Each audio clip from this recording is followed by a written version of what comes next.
শাখা সাহিত্য সভা আৰু অন্তৰত্ন কবি মঞ্চৰ সহযোগে আত্মগুঞ্জন অনুষ্ঠানত উপস্থিত আমাৰ কবিসকল, সন্মানীয় আমাৰ সাহিত্য সভাৰ আমন্ত্ৰিত অতিথিসকল, আজি মই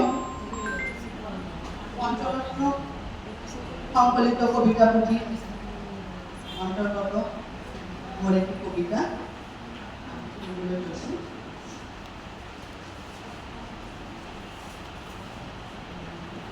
কবিতাটিৰ শিৰোনাম হ'ল মোৰ ভাল পোৱা। তুমি ক'ব পৰা কথাবোৰ মই যে ক'ব নোৱাৰোঁ।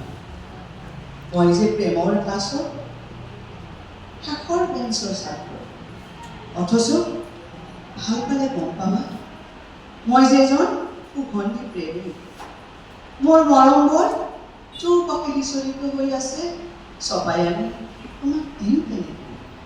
সেয়া মই যে একেবাৰে নুবুজো। সৌন্দৰ্যৰে মাধুৰ্যবোৰ বিচাৰিলে এচাটি ছিঙি আনি সজাই দিব পাৰিম তোমাৰ নিৰ্মল দুচকু।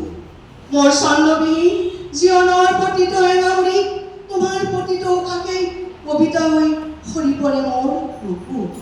হয়তো এন্ধাৰ অভিসাৰৰ তুয়ৰে হৈ পৰিম নীৰৱ শ্ৰোতা। মোৰ ঐ সুগন্ধি প্ৰেমবোৰ এদিন তোমাৰ তোমাৰ হৃদয় গহ্বৰত প্ৰৱেশ কৰিবই।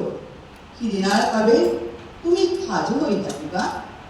প্ৰিয়ৰসীৰ অজন্তা দ্বিতীয় অধ্যায়।